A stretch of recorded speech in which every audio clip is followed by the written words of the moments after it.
Israel पर ईरानी हमले का एक और लेटेस्ट वीडियो आपको दिखाते हैं। ईरान ने जारी की है नई तस्वीर, 200 मिसाइलों के दागने का ये वीडियो आप देखिए।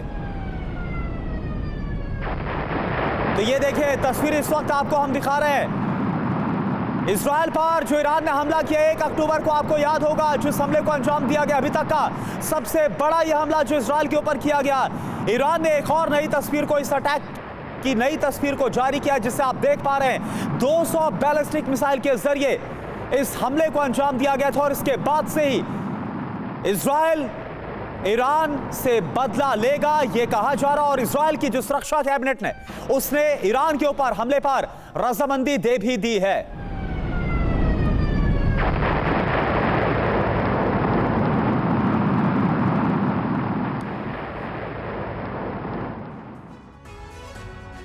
और एक और बड़ी खबर, इजरायली डिफेंस फोर्स की ग्राउंड फोर्स टनल तबाह करने में जुटी हुई है। हिजबुल्लाह की टनल का पता लगाया जा रहा है। लेबनान में हिजबुल्लाह की कई किलोमीटर लंबी टनल है। टनल से निकलकर हिजबुल्लाह के लड़ाके आईडीएफ को निशाना बना रहे हैं। तो ये चुनौती जिस तरह से गाजा में सामना करना पड़ा, वैसा ही सामना इस चुनौती का करना पड़ रहा है दक्षिणी लेबनान में भी, जो कि हिजबुल्लाह का एक बड़ा मजबूत गढ़ है। और यहां पर कई किलोमीटर की सुरंगें तैयार की गई है, टनल्स बनाए गए। जिस तरह से गाजा में हमास ने बना रखी है, यहीं से, इन्हीं टनल से जो हिजबुल्लाह के लड़ाके हैं वो आईडीएफ के खिलाफ हमला बोल रहे हैं। वो आईडीएफ के जवान जो इस वक्त ग्राउंड ऑपरेशन को अंजाम दे रहा है दक्षिणी लेबनान में। और चलिए अब आपको एक हैरान करने वाली जानकारी देते हैं। हिजबुल्लाह की सुरंगों के निर्माण में किम जोंग का बड़ा हाथ है। जी हां, सही सुना आपने।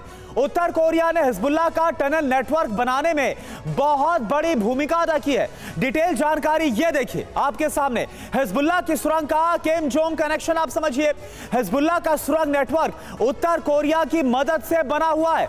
सुरंगों का निर्माण ईरानी कंपनियों की मदद से किया गया है। ईरान की रेवोल्यूशनरी गार्ड से जुड़ी कंपनियां भी इसमें शामिल है जिन्होंने इन टनल्स का निर्माण करवाया है। उत्तर कोरिया ने हिजबुल्लाह की लॉजिस्टिक सपोर्ट भी दिया है। यह जानकारी सामने आ रही है सुरंगों के निर्माण में। हिजबुल्लाह का टनल नेटवर्क हमास से भी बड़ा है, यानी चुनौती बड़ी है जो चुनौती गाजा में थी। हिजबुल्लाह ने 2006 में इजराइल से युद्ध के बाद टनल बनाने का काम शुरू किया। Alma research and education centre से ये जो इंफॉर्मेशन है वो हासिल हुई है। और देखिए आप हिजबुल्लाह के टनल में आखिर क्या है, ये जानना और समझना भी आपके लिए बहुत ज्यादा जरूरी है।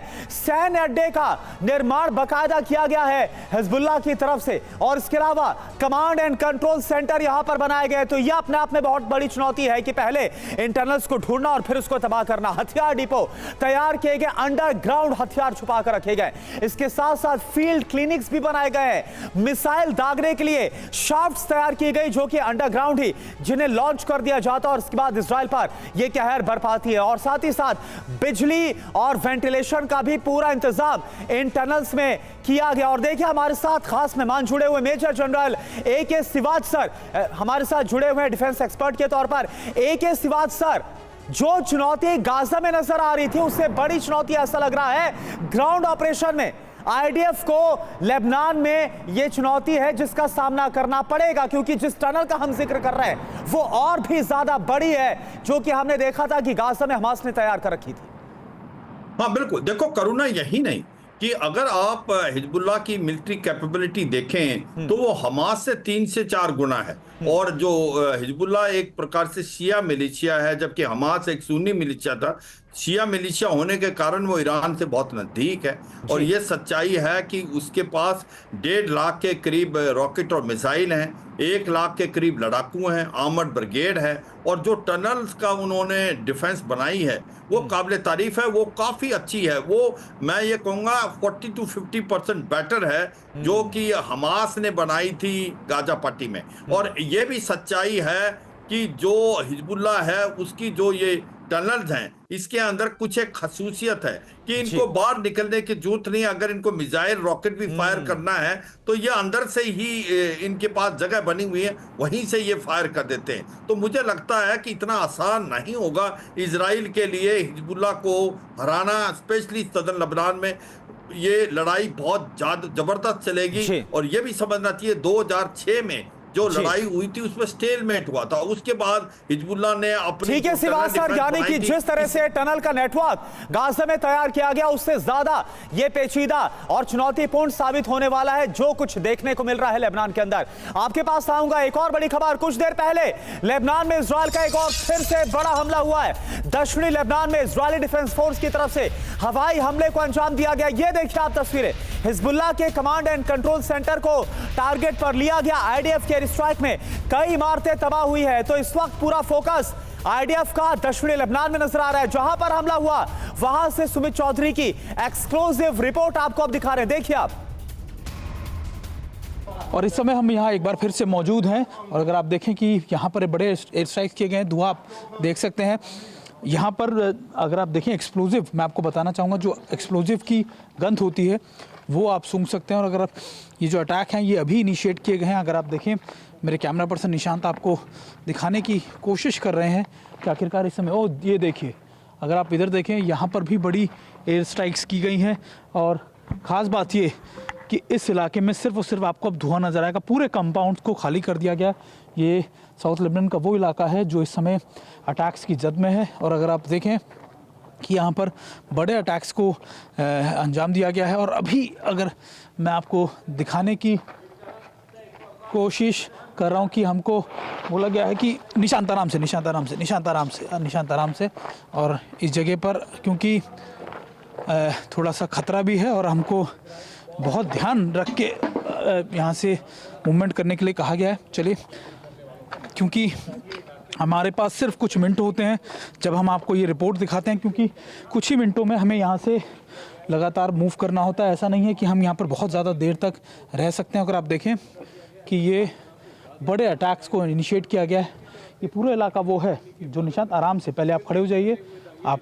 ये पूरा इलाका वो है जहाँ पर बड़े, आप कह सकते हैं कि हिजबुल्लाह के गढ़ में अटैक किए जा रहे हैं। और ये पूरे इलाकों के अंदर अगर आप देखें आपको धुएं का गुबार नज़र आ जाएगा। उधर देखिए आप, उधर बिल्डिंगों पर अटैक किया गया, फिर इधर अटैक किया गया और ऐसे अटैक और किए जा रहे हैं। पूरी तरह का आपको बर्बादी नज़र आएगी। और पहले मैं आपको एक बार फिर से वो जगह दिखाता हूँ। निशान, जरा अगर आप उधर फोकस करें जहाँ से लगातार तुम्हारा मेन टारगेट वही इलाका था और उसी इलाके में ज़्यादा तबाही मची है। ये देखिए धुएं का गुबार है। और ख़ास बात यह है कि पिछले कुछ समय से लगातार, चाहे वो आप कह सकते हैं सीरिया और लेबनान के बॉर्डर एरियाज़ हों या फिर आप कह सकते हैं कि जो ख़ास तौर पे जो आउटस्कर्ट्स हैं साउथ लेबनान के, उन पर ये बड़े अटैक किए जा रहे हैं। मैं आपको एक बार फिर दिखाने की कोशिश करता हूँ। आइए, इधर भी मैं आपको कुछ कंपाउंड्स है जहाँ पर लेके चलता हूँ निशान, तारों से बचकर, क्योंकि देखिए अभी भी अटैक होने के बाद इन तारों में ये हाई वोल्टेज तार हैं जिसके अंदर आप कह सकते हैं कि करंट है इस समय। हालांकि मेरी कोशिश यही रहेगी कि मैं आपको इस जगह के चारों तरफ कंपाउंड में भी आपको नज़र आएगा, कई जगह धुआं है। यहाँ पर भी एयर स्ट्राइक्स की गई हैं। ये सारे घर खाली हैं, हज़ारों की संख्या में लोग यहाँ रहते होंगे, लेकिन अब ये घर खाली कर दिए गए। निशांत, अगर आप इधर से दिखाएं, वो देखिए उधर, अगर आप देखें तो उधर भी उसी तरीके के, आप देखें उन कंपाउंड्स के अंदर भी एयर स्ट्राइक्स की गई हैं और ज़्यादातर इन सारी जगहों पर इस तरीके के एयर स्ट्राइक्स हैं। चलिए निशांत, आइए हम आगे की तरफ और अपने दर्शकों को और हम ज़्यादा आगे नहीं जाएंगे, लेकिन ये ज़रूर है कि हम आपको थोड़ा बहुत, जितना हमें इस इलाके में जाने की इजाज़त है, हम वहाँ पर आपको दिखाने की कोशिश करते हैं। देखिए, और ये पूरी की पूरी इमारत को आप देखिए अभी एयर स्ट्राइक करके गिरा दिया गया है, बर्बाद कर दिया गया। पूरी इमारत ढह चुकी है, बर्बादी यहाँ पर है। और इस तरीके की ये तबाही के मंजर आपको हर जगह नज़र आ जाएंगे। पिछले करीबन 24 से 48 घंटे में बड़ी एयर स्ट्राइक्स, करीबन 200 से 300 ऐसी एयर स्ट्राइक्स बताई जाती हैं कि जहाँ पर की गई है। अभी ये इलाकों के अंदर ये आलम है कि सारी तरफ आपको इस तरीके की तबाही आपको नज़र आ जाएगी।